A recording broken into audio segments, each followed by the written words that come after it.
Channel को subscribe, like और share करें। नोटिफिकेशन पाने के लिए बेल आइकन। दिल्ली के लोकप्रिय सांसद भाई प्रवेश वर्मा जी, भारतीय जनता युवा मोर्चा के राष्ट्रीय सचिव और दिल्ली भारतीय जनता पार्टी के प्रवक्ता भाई तजिंदर बग्गा,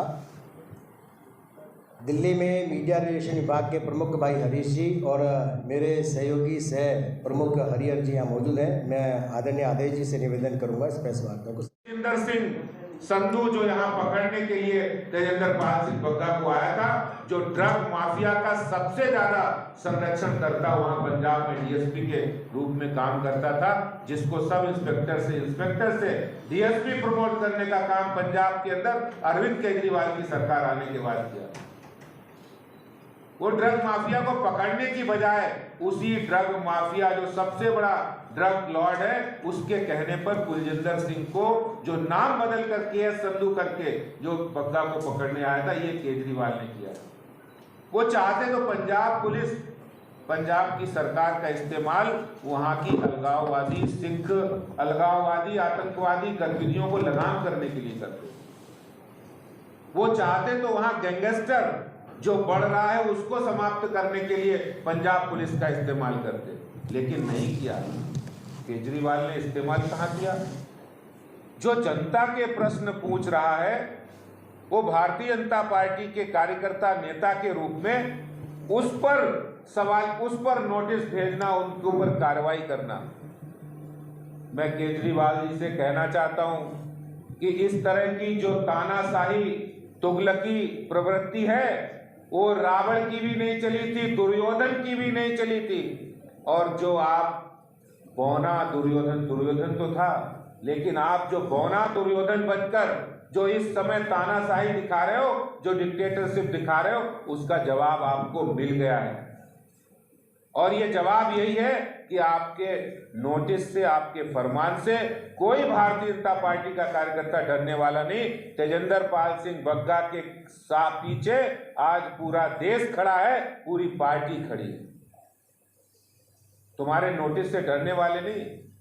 सवाल पूछेंगे कि आपने कहा था गुरु ग्रंथ साहब की बेअदबी करने वालों को 24 घंटे के अंदर गिरफ्तार करेंगे। सवाल पूछेंगे कि आपने कहा ड्रग माफिया को कंट्रोल करेंगे, क्यों नहीं किया? सवाल यह भी पूछेंगे कि आपने पंजाब में किसानों को मुआवजा क्यों नहीं दिया? सवाल यह भी पूछेंगे कि दिल्ली विधानसभा के समय को बर्बाद करने के लिए आपने किसानों के लिए, पंजाब के किसानों के लिए एक दिन विधानसभा बुलाई थी, लेकिन उसके बाद क्या किया? 56 दिन हो गए सरकार को।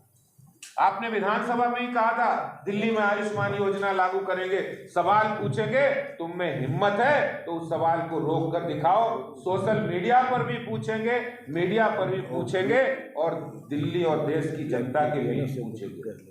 इसलिए आज की प्रेस कॉन्फ्रेंस में ज्यादा लंबी बात नहीं करूंगा, लेकिन ये केजरीवाल जो तानाशाही और जो लोकतंत्र, जो जिस तरह तुगलकी फरमान उन्होंने जारी किया, और हद तो तब हो गई जब उन्होंने पंजाब पुलिस को फरमान दिया कि जैसे हो बग्गा को आप घसीट कर लेके आओ। पगड़ी पहनने का अवसर नहीं दिया, टर्बन बांधने का मौका नहीं दिया। एक सिख के लिए सबसे बड़ा जो गौरव होता है वो उसकी पगड़ी होती है, और उस पगड़ी को भी आपने पहनने का मौका नहीं दिया।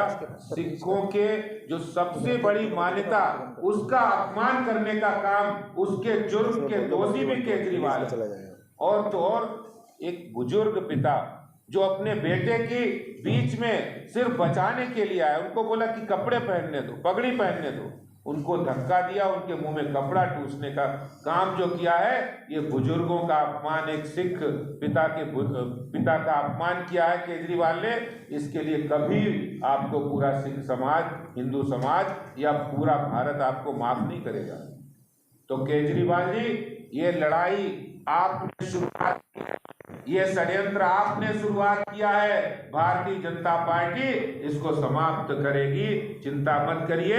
हम सड़कों पर उतरेंगे, लड़ेंगे और डरेंगे नहीं, झुकेंगे नहीं, थकेंगे नहीं, रुकेंगे नहीं, और ईंट का जवाब पत्थर से देने के लिए तैयार हैं। बहुत बहुत धन्यवाद।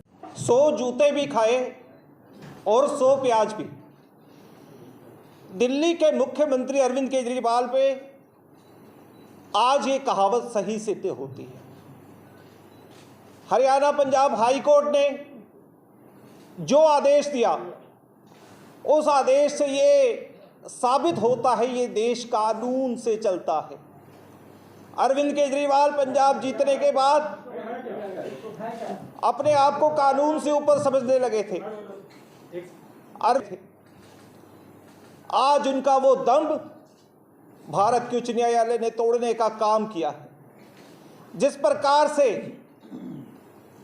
नाजायज तरीके से मेरी पंजाब पुलिस द्वारा किडनैपिंग कराई गई, मुझे गिरफ्तार कराया गया, मेरा दोष क्या था? मेरा दोष ये था कि मैं अरविंद केजरीवाल जी से पूछता था कि गुरु ग्रंथ साहब जी के बेदबी करने वालों को जेल के अंदर कब डालोगे? आपने ही तो कहा था कि 24 घंटे के अंदर जेल के अंदर डालेंगे। उनको 2 महीने बीत गए, कब जेल में डालोगे?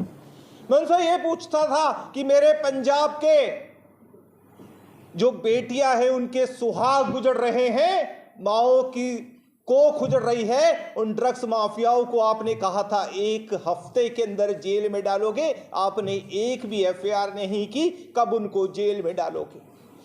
मेरा दोष ये था, मैं उनसे पूछता था जो पंजाब के अंदर अलगाववाद के नारे लगा रहे हैं, जो खालिस्तान के नारे लगा रहे हैं, वो देश तोड़ने वालों को जेल की सलाखों के पीछे कब डालेंगे? लेकिन इन दोषियों में से किसी को जेल की सलाखों में नहीं डाला गया। मुझे इस प्रकार से गिरफ्तार किया गया जैसे किसी आतंकवादी को गिरफ्तार किया जाता है। अगर मेरे खिलाफ अगर आप उस एफआईआर को देखेंगे, मैंने ये कहा था, जो उन्होंने कहा कि कश्मीर फाइल्स की फिल्म झूठी है, मैंने कहा कि अरविंद केजरीवाल जब तक इस हिंदू समाज से माफी नहीं मांगते, क्योंकि 1947 के बाद इस देश का सबसे बड़ा अगर कोई नरसंहार हुआ है तो वो कश्मीरी पंडितों का हुआ है, जहां 5 लाख लोगों को अपने घर छोड़ के जाना पड़ा। मैंने ये कहा था कि उन लोगों से माफी नहीं मांगोगे तो हम आपको चैन से जीने नहीं देंगे। क्या ये जान से मारने की धमकी होती है? मैं आप लोगों से, मीडिया के मित्रों से पूछना चाहता हूं। अगर मैं अरविंद केजरीवाल को कल को कहूं कि चुल्लू भर पानी में डूब के मर जाओ, तो वो मेरे पे एफआईआर कर देंगे कि मैंने उनको सुसाइड के लिए प्रेरित किया है। मुझे लगता है ये अरविंद केजरीवाल जो अपना दम्भ दिखाना चाहते थे, जो अपना घमंड दिखाना चाहते थे, उनको हाई कोर्ट ने ऐसे करारा तमाचा मारा है कि वो कई महीनों तक अपना चेहरा दिखाने लायक नहीं रहेंगे। आज भगवंत मान की जो स्थिति हुई है, जो पंजाब पुलिस की स्थिति हुई है, वो पंजाब क्या होता है वही होता है जो मंजूर खुदा होता है। अरविंद केजरीवाल, चाहे भगवंत मान, ये जितने भी लोग अगर हमारा बुरा चाहेंगे तो हमारे साथ हमारा भगवान है, हमारा ईश्वर है, और हर कार्यकर्ता के साथ में पार्टी मजबूती के साथ खड़ी है। ये इस पूरे एपिसोड के बाद में एकदम साफ हो गया है। हमारे बीच में बग्गा जी जो एक सच्चाई की लड़ाई के बाद यहाँ पर बैठे हैं, जिनके साथ में इनकी गलती ये थी कि 7 साल से ये अरविंद केजरीवाल के जो कारनामे हैं उसके बारे में ट्वीट करते थे, सोशल मीडिया पर उसका उजागर करते थे। 7 साल से अरविंद केजरीवाल जी ने कोई एफआईआर नहीं कराई। दिल्ली में उनकी सरकार थी, अगर इन्होंने कोई कानून का उल्लंघन किया होता तो दिल्ली में एफआईआर हो जाती, मगर क्योंकि इन्होंने कोई कानून का उल्लंघन नहीं किया, बिना कानून का उल्लंघन किए अगर कहीं पर एफआईआर आज इस देश में हो रही है तो वो पंजाब में हो रही है।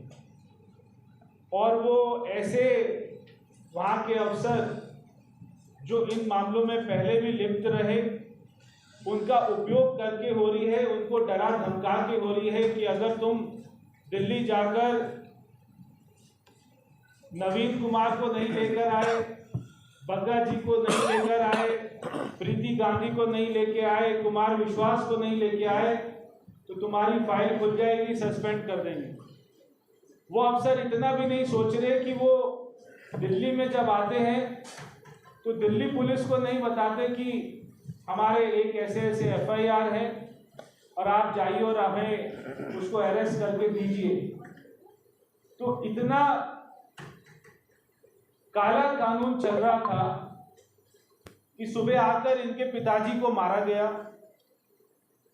वहां पे ग्रेनेड अटैक हो रहे, वहां के टीचर्स को सैलरी नहीं मिल रही है, रोज एक इंटरनेशनल खिलाड़ी का मर्डर हो रहा है, जो गुरु ग्रंथ साहिब की जिन्होंने बेइज्जती करी उनको पकड़ा नहीं जा रहा, और आज वहां की पुलिस क्या कर रही है, ये सारे काम छोड़कर बग्गा जी को ढूंढ रही है।